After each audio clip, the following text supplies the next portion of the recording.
Bem-vindos todos novamente ao Se Liga na Infância. Eu sou a Giovana e roda a vinheta.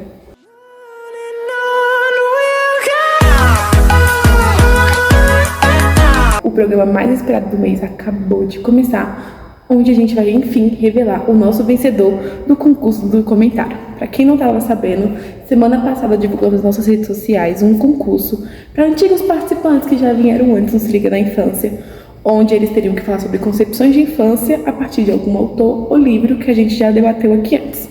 E no programa de hoje, enfim, a gente vai revelar quem foram os nossos vencedores. Tá curioso que nem eu? Então fica aí e assista.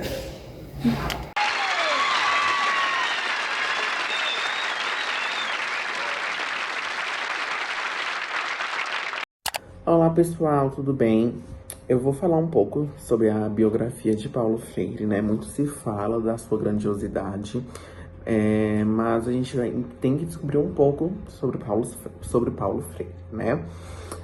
Paulo Regis Neves Freire nasceu em Recife no dia 19 de setembro de 1921 e veio a falecer em São Paulo, no Hospital Albert Einstein, por motivos de insuficiência cardíaca, no dia 2 de maio de 1997. Mesmo Paulo Freire sendo de uma família que tinha uma questão financeira ali entre média, baixa renda, ele vivenciou a fome e a pobreza na Grande Depressão de 1929, né? Então, ali foi onde ajudou futuramente, por essa experiência, ele a construir o seu método de alfabetização.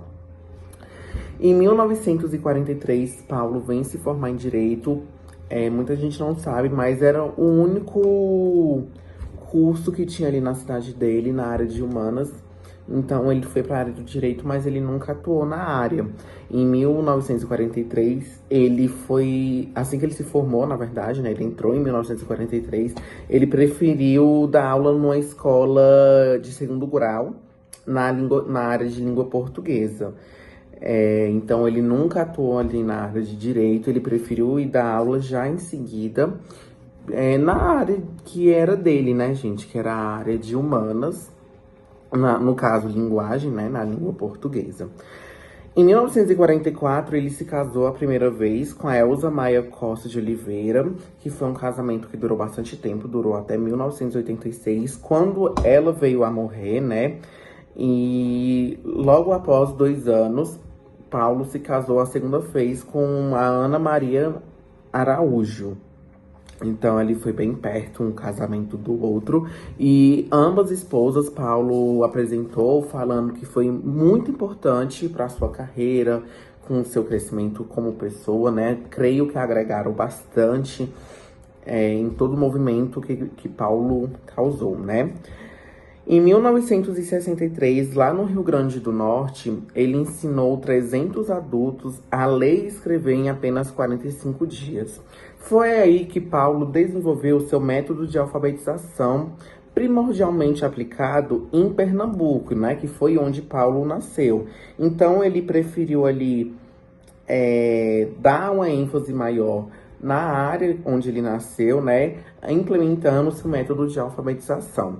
No mesmo ano seguinte, alguns meses ali depois, veio o Plano Nacional de Alfabetização, que foi aprovado por João Goulart, né? Então, esse plano de alfabetização, ele foi se multiplicando. E meses depois do plano, o golpe militar veio, né? Que foi em 1964, onde Freire foi exilado por 70 dias como um traidor por causa que ele era de esquerda. Em 1964, o golpe militar, a gente já sabe o que aconteceu, né? Então, assim, ele foi exilado como traidor e acabou aí, o pessoal não gostou do que aconteceu no seu método de alfabetização e acabou que ele foi exilado como traidor, né? Ele passou um bom tempo na Bolívia. Após esse término da exilação de 70 dias, ele passou um tempo na Bolívia e foi para o Chile a trabalho. Ele passou 5 anos no Chile para o movimento de reforma agrária. Depois que ele passou por esse exílio chileno e tudo mais, em 1967, ele publicou seu primeiro livro no Brasil, né? Educação como Prática de Liberdade. Foi o primeiro livro de Freire. Ele foi bem recebido aqui no Brasil, entanto que ele foi convidado em 1969 para ser um professor visitante na maior faculdade que temos hoje, né, que é Harvard. Ele foi convidado para ser lá, então, assim, foi grande coisa na carreira de Freire. E 10 anos depois disso, um grande marco que teve foi que em 1979 ele retornou ao Brasil, mas só em 1980 ele se afilia ao Partido dos Trabalhadores em São Paulo, né? Como a gente sabe, ele era de esquerda. E algo que eu não citei é que em 1960, Darcy Ribeiro chamou ele para ajudar a fundar a nossa universidade, né? A Universidade de Brasília, que é a UNB. Só que ele se negou porque ele não queria sair de Recife. Ele falou que não dava. Após ele negar, né? Assim que a faculdade ficou pronta, ele foi exilado e o seu método de alfabetização não foi aplicado. Gente, espero que eu tenha dado uma resumida, que eu resumi bastante, porque realmente é muita coisa que Paulinho aprontou na aula, né, que a gente tem que falar um pouquinho. Eu vou estar dando mais uma preenchida nisso aqui, tá? Mas, no geral, é isso. Muito obrigado. Oi, boa noite. Eu sou a Celina e agora eu vou falar um pouco sobre as concepções gerais de ensino de Paulo Freire. Mais pra frente, no nosso documentário, a Maria Luísa vai falar um pouco sobre as concepções de infância, que é o mais importante que a gente veio retratar no nosso documentário. Mas antes disso, eu vou falar sobre as concepções gerais de ensino de Paulo Freire.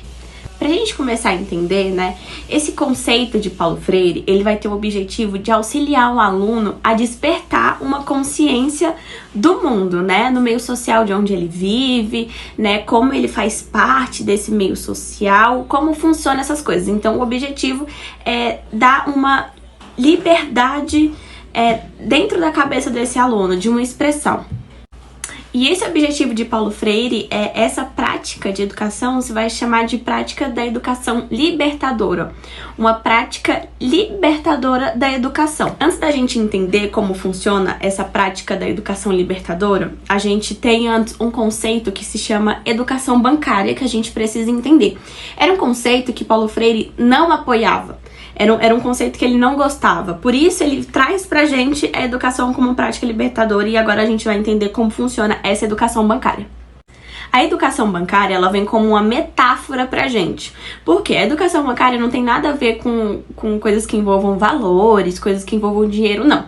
A educação bancária, ela é o professor, ele dentro de sala de aula, ele é o único que traz o ensino, ele vai depositar, somente o professor fala, então ele somente vai depositar aquele ensino no aluno e ele recebe. Então o aluno dentro de sala de aula fica como um aluno que só vai receber aquele ensino, ele não vai falar, ele vai ser um aluno quieto. E aí, nessa educação bancária, nessa coisa de só o professor depositar e o aluno receber, a gente tem como uma domesticação dentro de sala de aula, né? A gente não vai ter um diálogo, a gente não vai ter troca de conhecimento, a gente não vai ter um ensino dialógico. Isso não vai existir porque é uma domesticação dentro de sala de aula. Então, Paulo Freire, não apoiando essa prática da educação bancária, ele vai trazer pra gente a prática como educação libertadora e como é que ela funciona mais a fundo. Essa prática libertadora, né, ela vai ter o objetivo de trazer pra gente despertar a consciência do aluno para ver o mundo social onde ele está inserido. A gente vai despertar uma consciência, uma reflexão crítica do aluno, para saber quais são as problemáticas do meio social onde ele está, né? Quem tá sendo prejudicado com isso, né? Como que as pessoas estão inseridas nisso. Então, a prática como uma educação libertadora, ela vai trazer pra gente que o aluno, ele tem que despertar o saber da reflexão crítica e social. E quando Paulo Freire traz isso pra gente, ele quer que dentro de sala de aula tenha um diálogo entre o professor e o aluno. Ele quer que os dois aprendam dentro de sala de aula, tanto o professor com o aluno e tanto o aluno com o professor. Ele quer que haja esse ensino dialógico dentro de sala de aula, que o aluno desperte a consciência, desperte esse poder crítico de falar, de refletir, né? Então a gente meio que tem uma caminhada dentro de sala de aula. início seria do aluno ler, do aluno entender, do aluno dialogar, do aluno trazer uma problemática, do aluno tentar entender essa problemática para trazer um novo texto, uma nova reflexão, um novo diálogo, uma nova problemática e essa reflexão crítica e social ser construída dentro de sala de aula. Então, o objetivo de Paulo Freire era que dessa forma os alunos pudessem despertar essa consciência do mundo social que eles vivem e eles terem o poder e conseguirem fazer essas reflexões, fazerem essas críticas, fazer essas problemáticas dentro de sala de aula, onde não seja só uma domesticação como era na educação bancária. Agora a Maria Luísa vai trazer pra gente um pouco sobre as concepções de infância de Paulo Freire. E quais eram as concepções de infância de Paulo Freire, né? Paulo Freire dizia que a infância se caracterizava pela inquietação, pelo desejo e o gosto de perguntar e perguntar-se, pela curiosidade. Tudo isso eram características da infância. E ele dizia também que nós não devíamos perder essas características da infância. Nós não devíamos perder esse gosto por perguntar e perguntar-se, essa curiosidade, essa inquietude, que isso também era muito importante pra gente, não só na infância, mas ao decorrer de toda a vida. Então ele dizia que preservar a infância é não deixar a infância morrer, é não deixar o menino ou a menina que existe dentro da gente morrer. Isso significa manter-se aberto ao mundo, sempre com mais curiosidades, com novos sonhos, mais imaginações. Para ele isso é muito importante. Isso vem com o menino interior, a menina interior que tem na gente, que a gente cultivou na infância. E ele mesmo diz que uma das melhores coisas que ele já fez, além de escrever os livros que ele já escreveu, ler os livros que ele já escreveu, foi não deixar morrer o menino interior dele. Foi manter sempre vivo essa essência de criança dentro dele, essa essência de menino dentro dele, essa essência do menino que ele foi e do menino que ele não foi, que isso para ele é muito valioso. E ele também diz que a afetividade é algo essencial na vida da criança, porque faz ela se sentir acolhida e motivada, faz ela se sentir segura. Então, para ter uma criança que tenha um bom desenvolvimento, que tenha bons resultados, é importante que a gente acolha ela e que a gente tenha afeto com ela. E na dialética denúncia-anúncio, Paulo anuncia a importância da gente ouvir as crianças e dar a liberdade delas se expressarem e ouvir de fato o que elas falam, dar voz a elas, porque elas precisam também ter posicionamentos nas decisões sobre a vida delas, seja no âmbito escolar, seja no âmbito familiar ou na comunidade em geral, porque isso vai fazer a gente criar uma sociedade mais humana e mais democrática, né? Então aquela história, aquele papinho de que criança não sabe o que tá falando, ai, deixa ele falar, ele é uma criança, com Paulo não funciona, porque para Paulo, todos têm a sua voz, todos têm o seu direito de falar. Parabéns, Werley, Cibé, Celina e Malu nos trouxeram concepções de infância a partir de Paulo Freire. Eu achei incrível, foi maravilhoso, mais do que merecido esse prêmio para vocês. E é claro, gente, que o grupo se baseou em livros antes discutidos aqui no nosso programa, como Educação como Prática de Liberdade, onde Paulo Freire nos mostra ali a importância da educação para nossas transformações sociais, Pedagogia do Oprimido, de 1970, onde temos ali uma pedagogia crítica e libertadora, e Pedagogia da Esperança, de 1994, onde temos ali uma aprofundação das ideias trazidas em Pedagogia do Oprimido. Então eu deixo aqui mais uma vez meus parabéns ao grupo e é claro que eles vão levar esse prêmio aqui hoje para casa, não se esqueça. Nosso site fica aqui no CONIC, vocês podem vir retirar. Parabéns novamente pro Werley, pra Celine e pra Malu, vocês arrasaram. O Se Liga na Infância vai ficando por aqui. Não fiquem tristes, semana que vem tem mais. E não se esqueça de seguir nas redes sociais e ver nossa programação pra semana que vem. Eu vou ficando por aqui e é isso.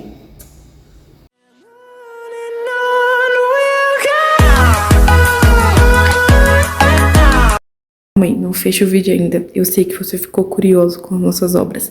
Então vou te dar um pequeno resumo de cada obra que foi citada aqui. Pedagogia do Oprimido. É um dos livros mais famosos de Paulo Freire, onde ele propõe uma abordagem educacional centrada no diálogo, na conscientização. Freire critica o modelo tradicional da educação, que ele chama de educação bancária, onde os professores depositam o conhecimento nos alunos de maneira passiva. Ele defende a educação libertadora, onde os alunos é visto como sujeito do processo educativo e o professor atua como mediador. A pedagogia do oprimido também aborda a importância da conscientização dos oprimidos para que possam entender e transformar a realidade que vivem. Agora, já em Pedagogia da Esperança, esse é um livro de reflexão de Paulo Freire sobre o impacto da pedagogia do oprimido e suas implicações práticas, principalmente após a viagem e experiências em diferentes países. A obra sugere como respostas às críticas feitas ao seu primeiro livro, trazendo um aprofundamento sobre o conceito de pedagogia libertadora.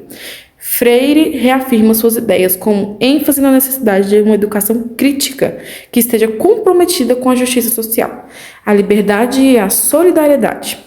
A pedagogia da esperança não se limita a um modelo teórico, mas busca realmente transformar a realidade de quem está oprimido.